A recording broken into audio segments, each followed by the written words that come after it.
कभी कभी लाइफ में एक ऐसा पॉइंट आता है जहां सब कुछ रुक जाता है।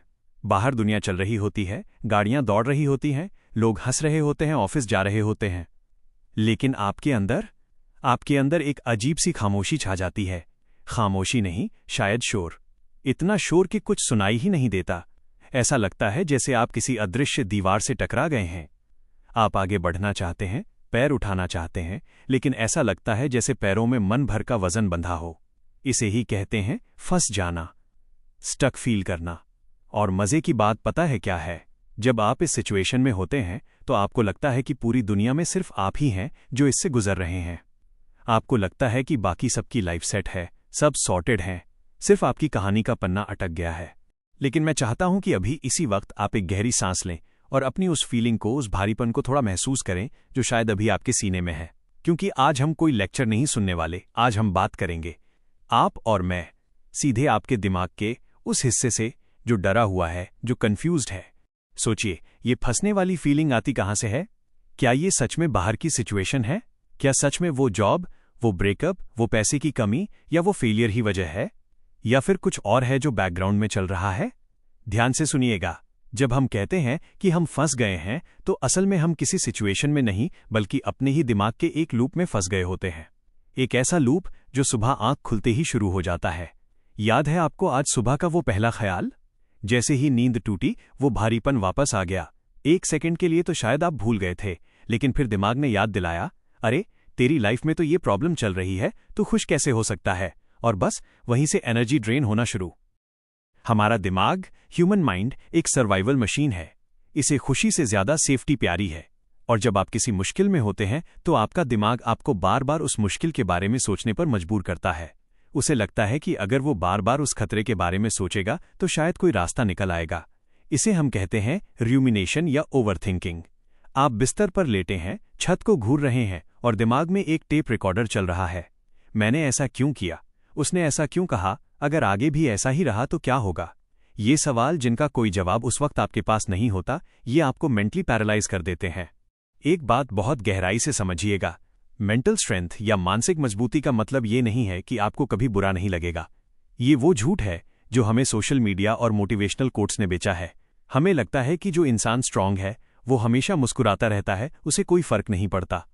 नहीं, ये सच नहीं है। मेंटली स्ट्रांग वो है जो टूटता है, बिखरता है, रोता है, लेकिन फिर भी अपनी जगह पर खड़ा रहता है।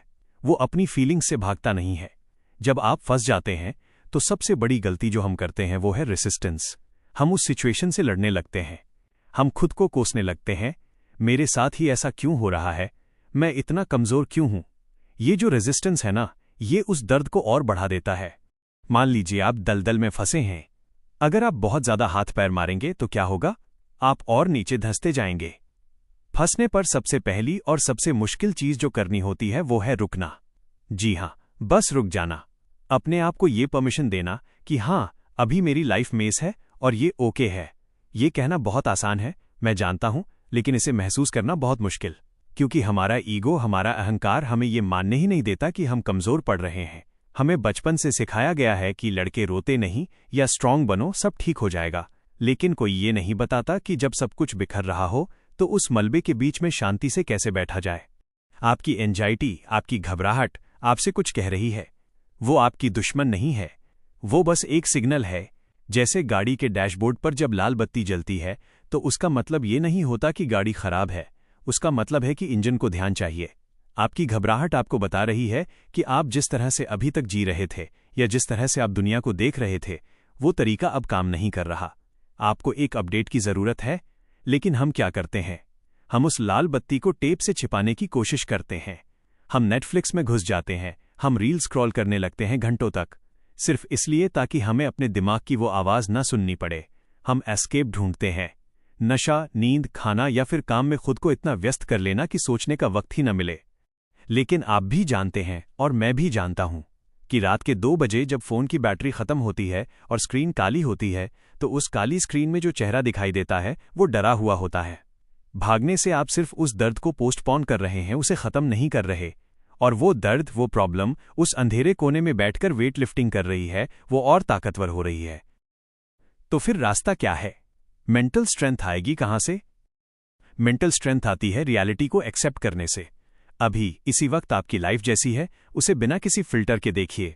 अगर आपके पास जॉब नहीं है तो नहीं है, अगर रिश्ता टूट गया तो टूट गया, अगर आप कंफ्यूज्ड हैं तो हैं। इस सच को गले लगा लीजिए। जैसे ही आप कहते हैं हाँ मैं फंसा हुआ हूं, आधी जंग आप वहीं जीत जाते हैं, क्योंकि अब आप अपनी एनर्जी उस सिचुएशन को झुठलाने में बर्बाद नहीं कर रहे। अब आपके पास वो एनर्जी बची है कुछ करने के लिए। एक बहुत ही गहरा साइकोलॉजिकल पैटर्न है जिसे हमें समझना होगा। हम अक्सर अपनी पहचान, अपनी आइडेंटिटी अपनी सिचुएशन से जोड़ लेते हैं। अगर मेरा बिजनेस फेल हुआ तो मैं फेलियर हूं, अगर किसी ने मुझे रिजेक्ट किया तो मैं अनलवेबल हूं। ये सबसे बड़ा धोखा है जो आपका दिमाग आपको दे रहा है। आप अपनी सिचुएशन नहीं हैं, आप वो आसमान हैं जिसमें बादल आते हैं और जाते हैं। कभी काले बादल, कभी तूफान, कभी साफ धूप, लेकिन बादल आसमान नहीं बन जाते। आप वो स्क्रीन हैं जिस पर फिल्म चल रही है। फिल्म हॉरर हो या कॉमेडी, स्क्रीन को कोई फर्क नहीं पड़ता। आप फंसते तब हैं जब आप खुद को वो फिल्म समझ लेते हैं। जब आप बहुत ज्यादा लो फील करें तो एक छोटा सा एक्सपेरिमेंट करके देखें। अपनी आंखों को बंद करें और अपने विचारों को देखें। जैसे आप सड़क किनारे खड़े होकर गाड़ियों को आते जाते देखते हैं। एक विचार आया, मेरा क्या होगा? उसे बस देखो, उसके साथ गाड़ी में बैठकर चले मत जाओ। बस देखो कि अच्छा, एक डर वाला विचार आया है। फिर दूसरा विचार आएगा, सब मुझे क्या कहेंगे? उसे भी देखो। जब आप अपने विचारों को एक ऑब्जर्वर की तरह, एक गवाह की तरह देखने लगते हैं तो अचानक आपको महसूस होता है कि इन विचारों के बीच में एक स्पेस है, एक खाली जगह। और वही खाली जगह आपकी असली ताकत है। वही वो जगह है जहां शांति है। लेकिन प्रैक्टिकल लाइफ में क्या करें? जब बिल भरने हो, करियर का प्रेशर हो, तो ये फिलॉसफी कैसे काम आएगी? काम आएगी क्योंकि जब आपका दिमाग शांत होता है तब वो सॉल्यूशंस ढूंढता है। जब वो पैनिक में होता है तो वो सिर्फ खतरे ढूंढता है। जब आप फंसते हैं तो आपका विजन टनल विजन हो जाता है, आपको सिर्फ अंधेरा दिखता है। मेंटल स्ट्रेंथ का मतलब है उस टनल में भी ये याद रखना कि रोशनी कहीं न कहीं है, भले ही अभी दिख नहीं रही। एक और बात जो हमें अंदर से खोखला करती है वो है कंपैरिजन, तुलना। आप अपने सबसे बुरे वक्त की तुलना किसी और के सबसे अच्छे वक्त से कर रहे होते हैं। सोशल मीडिया पर आप किसी की वेकेशन फोटो देखते हैं, किसी की नई गाड़ी देखते हैं और आपका दिमाग आपको बोलता है, देख सब कहां पहुंच गए और तू यहीं रह गया। ये एक जहर है। आप ये भूल जाते हैं कि हर इंसान अपनी ही लड़ाई लड़ रहा है। जो इंस्टाग्राम पर हंस रहा है, हो सकता है वो रात को रोकर सोया हो। हर किसी की अपनी टाइमलाइन है। कोई 25 में सीईओ बनता है और 50 में मर जाता है। कोई 50 में बिजनेस शुरू करता है और 90 तक जीता है। आप लेट नहीं हैं, आप बस अपनी टाइमलाइन पे हैं। जब आप मेंटली स्टक होते हैं तो बड़े पहाड़ को मत देखिए। हम यही गलती करते हैं।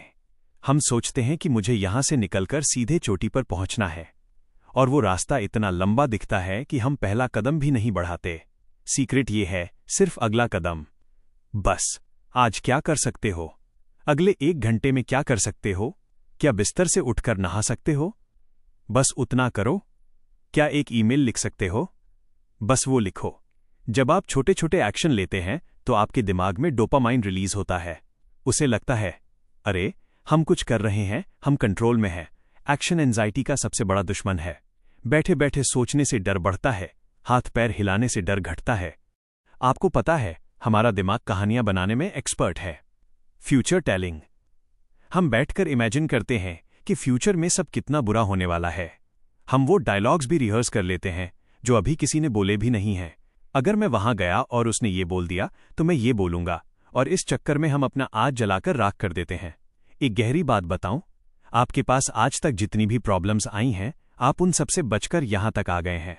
आपका सर्वाइवल रेट 100% है। आपने वो दिन भी गुजारे हैं जब आपको लगता था कि ये दुनिया खत्म हो जाएगी, लेकिन आप आज यहां हैं, मुझे सुन रहे हैं।